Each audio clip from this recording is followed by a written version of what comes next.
मेरो बाइक अलि आउनुहुन्छ बाइक भित्र अलि आउनुहुन्छ भयो एकैचोटि नै दरबारमा आगो लगाइदिने मान्छेहरू देखाइदिँदाखेरि आज मैले पुलिस हिरासत बस्नु परेको छ होइन। त्यसले गर्दाखेरि मन त धमिलो भएर आउँछ होइन। र म अहिले पनि दलहरूलाई के भन्छु भने अब भ्रष्टाचारीहरूलाई पक्रिने त कुरो सिद्धिहाल्यो यो सरकारले, च्याप्टरै क्लोज भयो। आश नगरौँ सरकार, आश नगरौँ होइन। कमसेकम म दलहरूलाई पनि के भन्छु भने तपाईँहरू आफ्नो अस्तित्व जोगाउन र आफ्नो परिवार जोगाउन, आफ्नो दल जोगाउन, पार्टी जोगाउन लाग्नुभन्दा पनि अहिले देश नागरिक नेपाल र नेपालीको अस्तित्व जोगाउन लाग्नुहोस्। अहिले नेपाल र नेपालीको अस्तित्व जोगाउने बेला आएको छ, नेपाली नागरिकहरूको अस्तित्व जोगाउने बेला आएको छ। र तपाईँहरू अझै पनि झगडा नगर्नुहोस्। म हजुरबुवालाई पनि भन्छु, तपाईँ दल र पार्टीभन्दा माथि उठ्नुहोस्। केपी ओलीले तपाईँलाई 3 पटक जेल हाल्नुभयो, तर यो 4थो पटक नागरिक सरकारले जेल हालिसके पछाडि सबैभन्दा दुर्गा प्रसाईको समर्थनमा कोही बोलेको छ भने तिनी केपी शर्मा ओली बोलेका छन्। र तपाईँले देखाएको भिडियोलाई क्यासेट भन्दै, दुर्गा प्रसाईले देखाएको क्यासेट के हो, तपाईँले हामीलाई नेता मारेकै भए हुन्थ्यो, किन भगाउनका लागि सेनाले सहयोग गर्यो भनेर बोली सुनिएको छ। प्रधानमन्त्रीज्यू जवाफ दिनुपर्छ भनेर भनेका छन्। होइन, त्यो भिडियो जुन सार्वजनिक गरेको छ सबैले बोलेको ठाउँमा हजुरबुवाले पनि बोल्नुभयो होइन।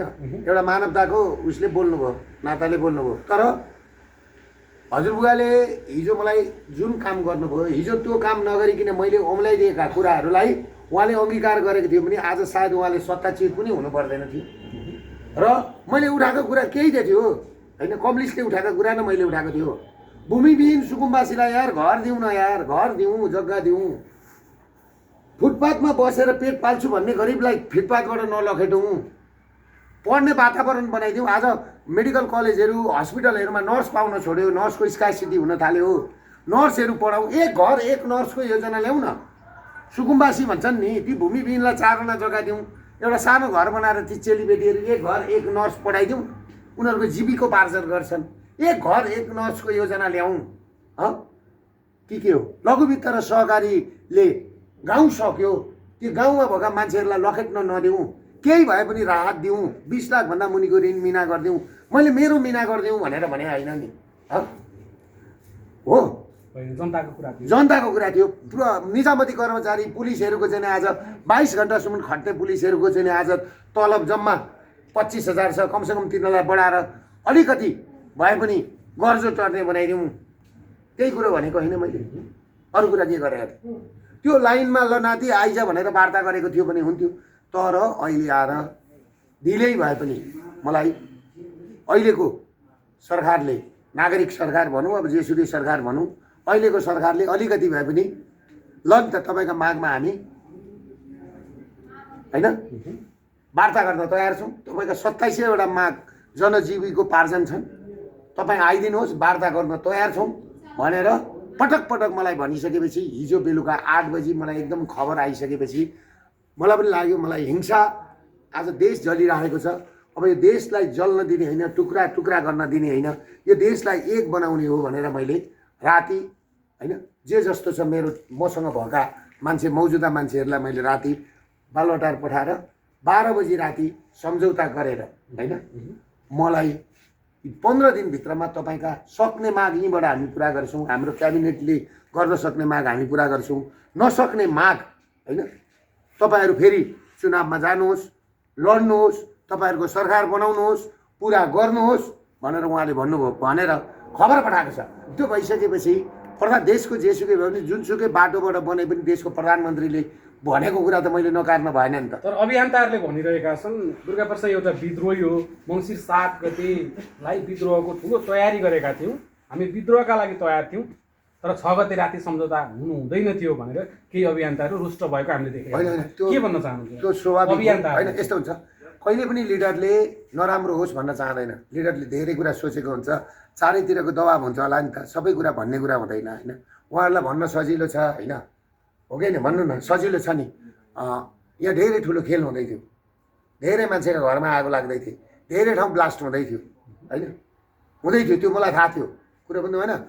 त्यसले गर्दाखेरि अझ यो माथि क्षति पुर्याउने, अझ मान्छे मराउने, मान्छे नमराइकन पनि त गान्धीले होइन गान्धीवादी सिस्टमले पनि त इन्डियालाई आजाद गराएको थियो नि त। हामी पनि आजाद गरौँ न, दल र यो एनजिओको सरकारबाट गराउन सकिँदैन र? किनभने अब हाम्रो लाइन आइसकेको छ, सरकारले हाम्रो मुद्दालाई चाहिँ नि टेकअप गरेको छ, पिकअप गर्यो, लियो। पहिला त ओली सरकारले लिएन नि त, प्रचण्ड सरकारले लिएन नि त, लियो त लिएन नि त। कमसेकम आउनुहोस्, तपाईँका विषयमा वार्ता गरौँ, तपाईँका चाहिँ मागहरूका विषयमा वार्ता गरौँ भन्दाखेरि हाम्रा अभियन्ता साथीहरू रुष्ट हुनुपर्ने कारण छैन। उहाँहरू रुष्ट हुनुभएछ भने म भोलि कुरा गरेर उहाँहरूलाई फकाउँछु। उहाँहरू नरुष्ट हुनुहोस्, उहाँहरूलाई रुष्ट हुनेहरूलाई फुल दिउँला, एक एकवटा फुल दिउँला। उहाँहरूले बुझ्नु भएको छैन धेरै कुरा।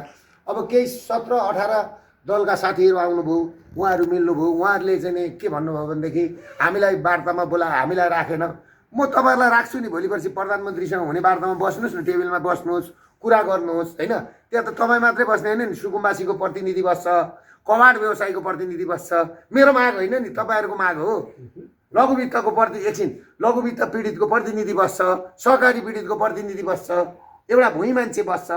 मैले त प्रतिनिधि त गर्दिनँ हो, मैले यहाँसम्म ल्याइदिएको छ। एउटा कुरो तपाईँलाई म भन्छु शिशिर भाइ, मैले मेरा माग 20 लाखभन्दा मुनिको ऋण मेरो हो, होइन नि। विदेशका जेलमा 7,000 युवाहरू विदेशका जेलमा छन्, ल्याउँ भने मेरा छोराछोरी जेलमा छन्, विदेशका छैन। ब्ल्याक लिस्टबाट चाहिँ निकालिदिउँ भन्दैछु, ब्ल्याक लिस्ट म छुइनँ। जनताको कुरा हो भनेदेखि, जनताको कुरा हो भने उहाँहरूले रिसाउनु पर्दैन। हो यो हाम्रो माग पुरा भएन भनेदेखि त के भयो त? एकछिन ग्यास किनेर राख्नु भनेको थियो, चामल स्टक राख्नु भनेको थियो। ग्यास बिग्रेर जाने चिज होइन, खाँदा भइगयो, चामल खाँदा भइगयो, ग्यास चलाउँदा भइगयो। फेरि 15 दिन पछाडि, 20 दिन पछाडि, 1 महिना पछाडि गर्ने घोषणामा फेरि गर्दा भइगयो नि के चाहिँ लस भएको छ? कमसेकम सरकारले बोलाएको बेलामा हामीले जाँदाखेरि नराम्रो हो त? त्यसलाई नराम्रो भन्नु हुँदैन कसैले पनि। र सोसियल मिडियामा धेरै मलाई गाली गरेको पनि आयो होइन। यो त्यो त के सधैँभरि खुकुरी नै बोकेर, लट्ठी नै बोकेर अनि बन्दुकै बोकेर समस्याको समाधान हुँदैन। अन्तिममा गएर कत्रा युद्ध पनि वार्ताबाटै समाधान हुन्छन्। वार्ताबाट यो समस्या समाधान भइदियो, देशले निकास पायो भनेदेखि त्यही होइन हामीले खोजेको त्यही होइन। ल त्यो हो कुरो। तर कतिपय अवस्थामा सरकारले अहिले चाहिँ मङ्सिर 7 को आन्दोलन टार्नका लागि मात्रै सहमति गरेको हो कि भोलिको दिनमा तपाईँहरूले गरेको सहमतिमा सरकार प्रतिबद्ध भएर लागेन भने त्यसपछि पछाडिको बाटो के हुन्छ? त्यसमा एउटा कुरो के बुझ्नुहोस् भने यो सरकारलाई हाम्रा माग पुरा गरेन भने यो सरकारले चुनावै गराउन सक्दैन। ल यो ग्यारेन्टी दिन्छु म। ल फागुन 21 को चुनावै हुँदैन, सबै दल लाग्दा पनि। अब हुने प्रधानमन्त्री स्तरीय वार्तामा तपाईँ स्वयं जानुहुन्छ? म स्वयं जान्छु। मागहरू त्यही 27 बुँदे नै हुन् कि अरू हुन्छन्? मेरा 27 बुँदे माग हुन्छन्। 27 बुँदे मागभित्र बसेर काम गरिन्छ है। मैले भने त अबको मुद्दा भनेको आर्थिक मुद्दा हो क्या, राजनीतिक मुद्दा सकियो। कति गर्ने राजनीतिक दलहरू, कति खोल्ने दल? अब मुद्दा भनेको देश समृद्ध बनाउने हो, देश समृद्ध बनाउने, गरिबलाई धनी बनाउने मुद्दा, विदेश जाने मान्छेलाई रोकेर देशमै काम लगाउने मुद्दा। यी मुद्दामा बुझ्नुहुन्छ, मुलुक जोगाउने मुद्दा, मुलुकको अस्तित्व जोगाउने मुद्दा हुन् क्या। यी कुरामा अरू कुरामा हामी लाग्नु बेकार हो। त्यो हो कुरा। ल हस् ल। त्यसकै छोरा पढ्न फेरि बोर्डिङतिर जान्छ, लुट्न सके लुट कान्छ, लुट्न सके लुट, लुट्न सके लुट कान्छ, लुट्न सके लुट।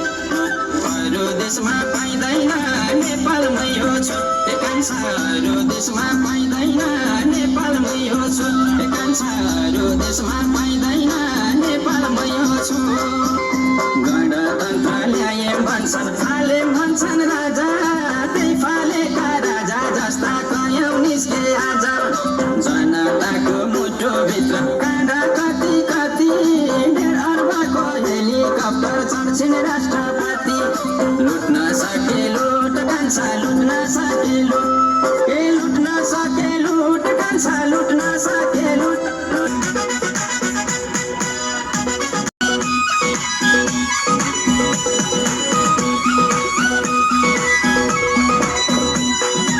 देशको बारेमा गीत गाउन लागे मैले, जनताले शान्तिको सास फेर्न पाउने भए। पशुपतिले लुटका छालुट भन्ने गीत गाए, त्यो बेलामा सडकदेखि संसद नै हराए। भइगयो अब यस्ता कुरा खोल्नै हुँदैन। यो नेपाल हो, यो नेपाल हो, यहाँ भ्रष्टाचारको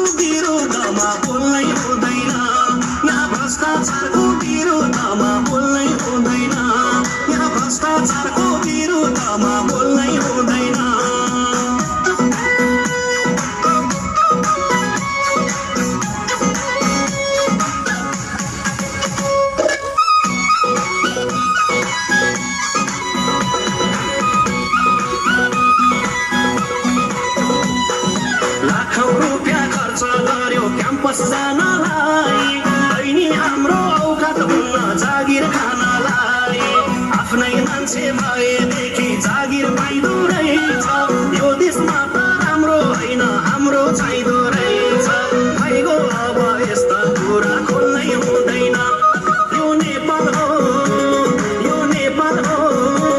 यहाँ भ्रष्टाचारको विरोधमा बोल्नै हुँदैन यहाँ भ्रष्टाचारको विरोधमा बोल्नै हुँदैन यहाँ भ्रष्टाचारको विरोधमा बोल्नै हुँदैन